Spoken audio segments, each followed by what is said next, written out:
I feel like I'm like in a herd of buffalo, and they're all stampeding toward a 1,000-foot drop-off, and they're just running over the edge. And I'm in that herd. And I'm like, I ain't going there, you know. I'm not going to go down that way. So I have to somehow affect the whole herd so that they will take a left turn or a right turn and not go off this edge. And so if humanity takes the planet down the tubes, I'm dead. I'm trying to save my ass. And that is a powerful force. We need to be doing something now, tomorrow morning. To get your Blackwater under control? Yeah. All right.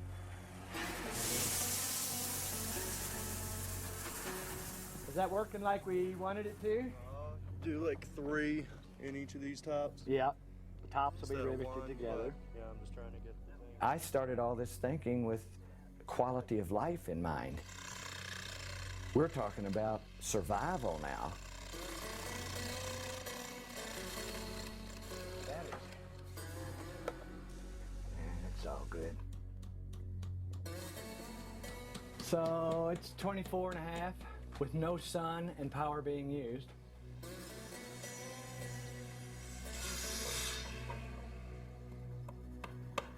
That's the final overflow that just goes to the septic of this. Yeah. But the final overflow for all the planters Can still is come right off of here. here and go through here. Yeah. To hook into the septic. Straight to the septic. Okay, I'm there. We know that in the future, we are rendering this planet damn near uninhabitable.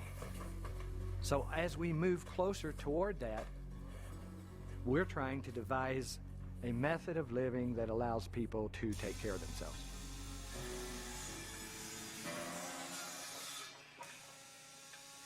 The Phoenix. There is nothing coming into this house. No power lines, no gas lines, no sewage lines going out, no water lines coming in, no energy being used. So we're sitting on 6,000 gallons of water, food growing, sewage internalized, 70-degree space year-round. What these kind of houses are doing is taking every aspect of your life and putting it into your own hands. A family of 4 could totally survive here without even going to the store. So that whole area is going to be food production, with birds and insects flying around. Then out here is going to be goats and chickens and ducks. So this will be literally an Amazon jungle with 20-foot tall trees and little platforms up there where you can hang out with trees, birds, parrots, canaries, you know, bugs, bees, butterflies. It's a direction for humanity, really. I've been doing it for 30 years, and I think I'm starting to scratch the surface of what is available in this gold mine that we're starting to penetrate.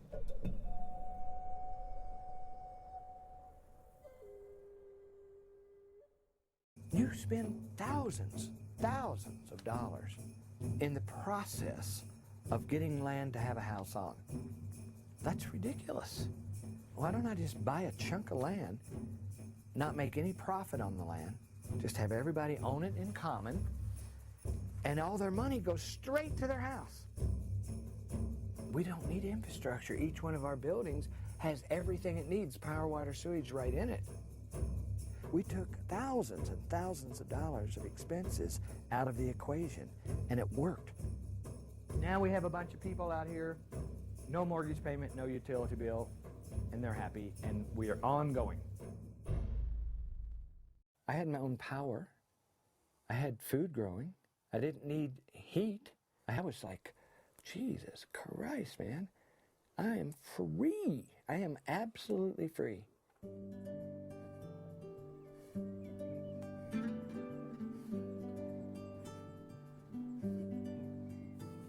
The state of mind that put you in.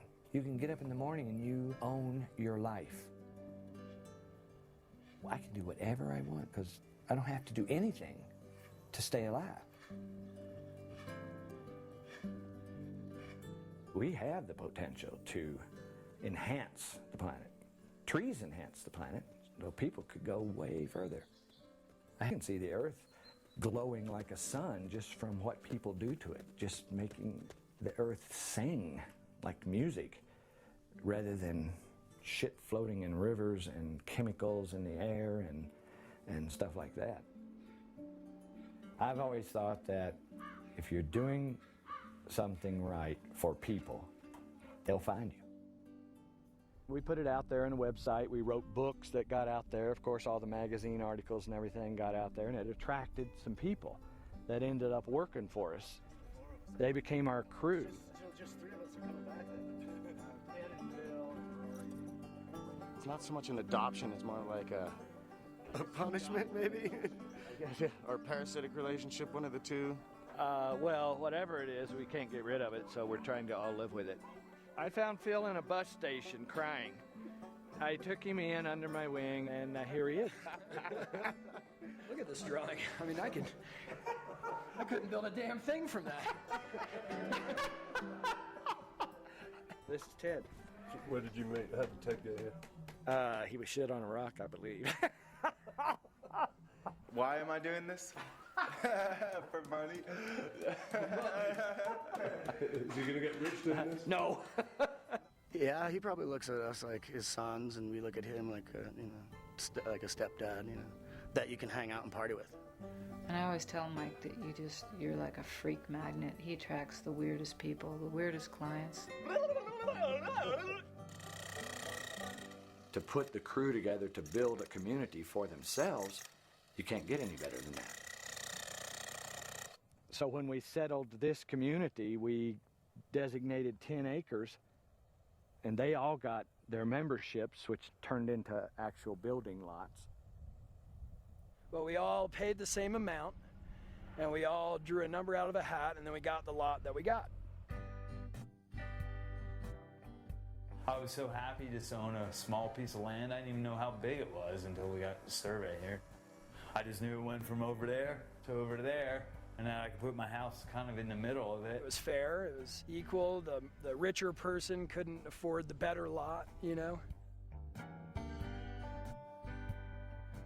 There were people that got in for very, very affordable prices. A down payment less than spending a night out on the town at a fancy restaurant.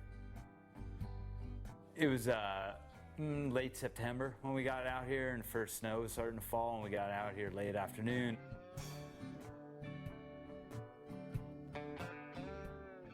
Yeah, I was trained as an architect and then graduated and chose to live in a dirt hole and build a house around myself.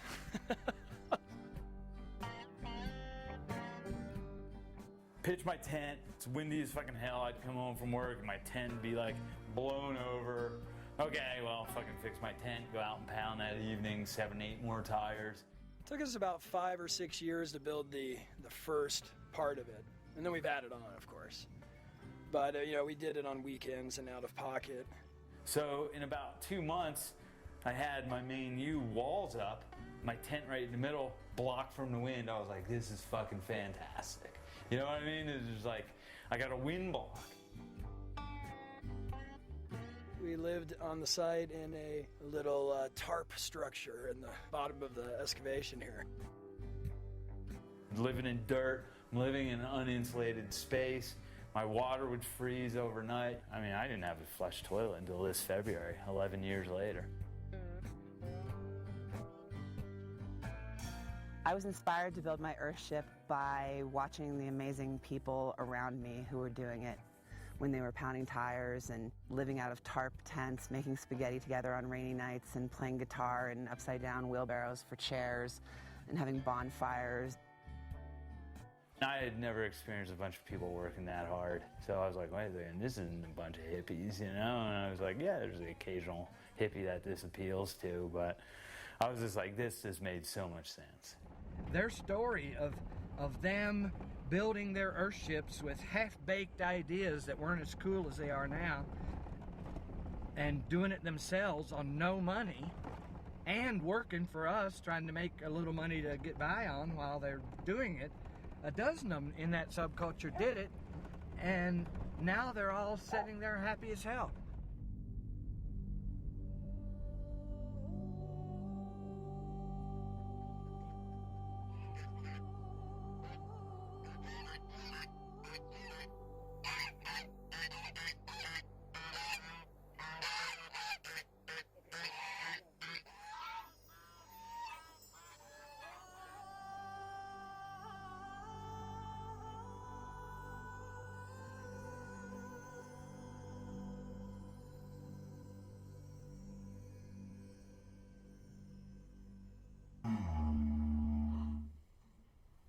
I was gonna say because we have a spider in our house. She doesn't know the difference between this house and a conventional home like that I grew up in. But it's just part of her that the house takes care of her and supplies power and heats itself and has plants that provide food, and and the water comes from the roof. She knows all that, and she thinks that's the way it is, and that's the way everyone needs to think.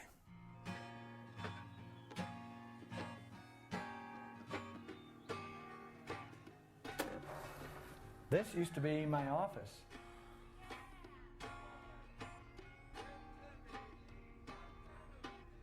It's really probably about 30 years old. And these are the old gallon creosote cans.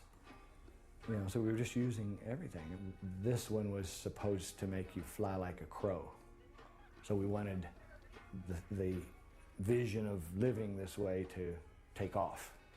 But we were in Magic Land, for sure, for a long time.